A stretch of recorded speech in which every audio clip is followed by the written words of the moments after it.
Welcome to TestTube! Nako, Merry Christmas din sa inyong lahat. Diba nga? Wow, bukas Pasko na, maniwala kayo. Sabi ko nga, tuloy ang Pasko. At ayun, nakikita ko kayo, busy-busy kayo sa pagbabalot ng mga regalo niyo. Pero parang maliliit yung regalo. Dati lalaki. Kasi nga, mas malaki budget natin, no? Pero ngayon, ginagawa natin maliit, pero ginagandahan na lang natin yung wrapper. Di ba? Para mukhang presentable doon sa pagbibigyan natin.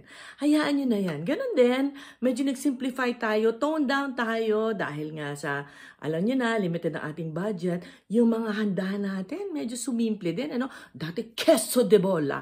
Ngayon, queso na lang. Pwede rin quesong puti. O kaya, keso, kesita, kahit ano, kahit maliit na lang na yung pinakamaliit na size na mabibili nyo sa supermarket. Siyempre, hindi ko nababanggitin kung ano yun kasi parang free plugging naman. Kung ano na lang makakayanan nyo. It's the thought that counts, hindi ba? Sabi ko nga palagi, Christmas is in our hearts. Yan. Not in our pockets this time. Wow! Para pare-pareho tayo nang iniisip eh. Alam ko na, iisa lang ang ating gusto. Ang matapos na ang taong ito, hindi ba na makalampas na tayo? Maka-move on na tayo sa 2021. Naging napakasaklap nga yata nitong taon na ito, no? Ano ba yung mga malulungkot na nangyari? Naku, kaumpisa pa lang ng taon, ayun na. Taal volcano eruption. Ayan.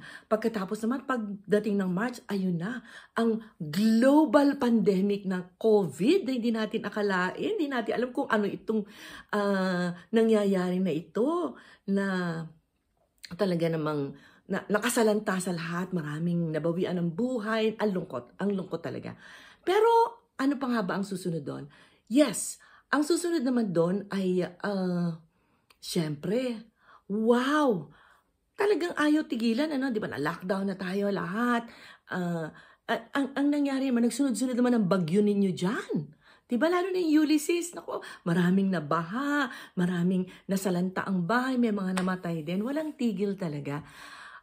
Wow. Yes, kung naging nega ang 2020, meron namang mga positive na lessons at saka na natutunan natin, hindi ba? Marami tayong natutunan na natuto tayong mag-mask at mag-face shield, bago sa atin yan. Natuto tayong, marami tayong terminologies na natutunan, no? Para tayong mga scientists and doctors lahat. Natuto tayo ng tinatawag nating social distancing. Natuto tayong maghugas ng kamay, pati kilikili na halos, hugasan natin. Habang kumakanta tayo ng happy birthday once or twice, ayan. Para talagang malinis tayo.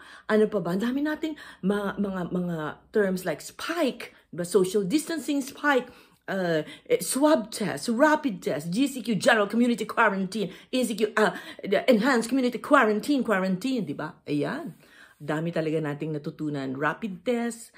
At saka, ano pa ba yung mga natutunan natin? Natutunan nating magtipid. Dahil medyo, alam nyo na, walang mga racket, pati mga artista, nagtipid, nag-simplify, nag-scale down ng kanilang lifestyle.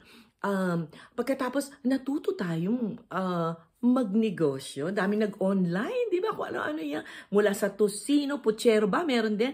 Hanggang dyan sa mga sushi bake, kung ano-anong bake, hanggang sa belekoy. Hindi nyo alam kung ano yung belekoy. Tsaka ako na lang sasabihin sa inyo sa mga susunod kong vlog. Kasi nung kapanahon ako, nung maliit ako, uso yun eh. Kaya baka hindi ninyo alam. Kaya lang, syempre naman, para sa akin, nagbibiro ako ng ganito, pero matindi rin ang dating sa akin. Malalim din po ang hugot ko tungkol sa 2020 at sa COVID pandemic na ito. Sapagkat, with all humility, I accept that I thought of my mortality. Na ganun pala. Pwedeng sa isang iglap, mawala ako dito. Mawalan ng buhay, yumao. Nang dahil sa pandemic na ito. At itong kalaban na virus na ito ay napakalinggit, hindi ba? Napakalinggit at hindi mo nakikita. It's invisible to the eye. So meron pa bang mas titindi kaysa doon? Wala na siguro. As the new year is about to start, let's be inspired by the golden words of this ancient poem which was discovered in the 1600s in an ancient church. Ito po yung desiderata. D-E-S-I-D-E-R-A-T-A. Desiderata. Ano ba yung words na gustong-gusto ko doon?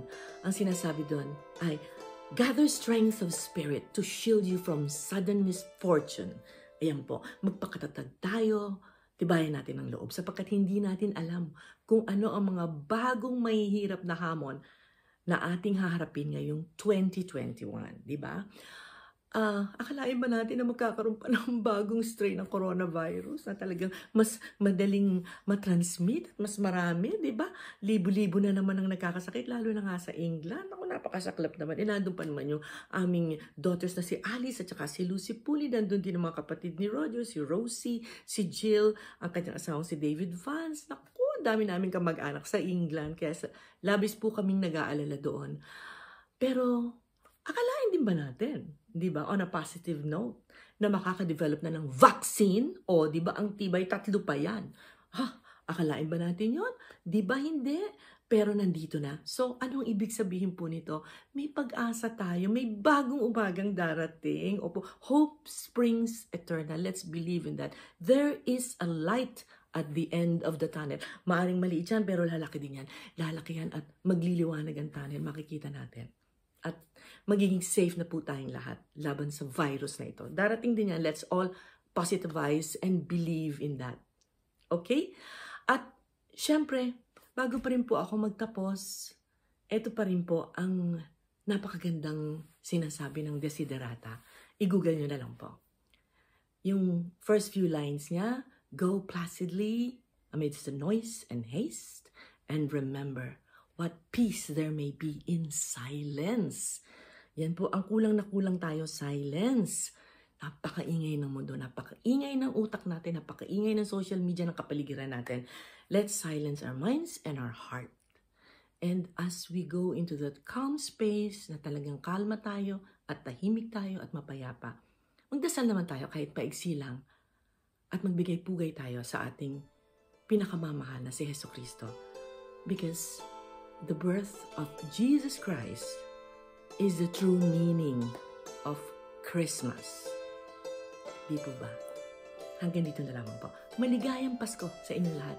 Merry Christmas, Merry Christmas sa ating lahat.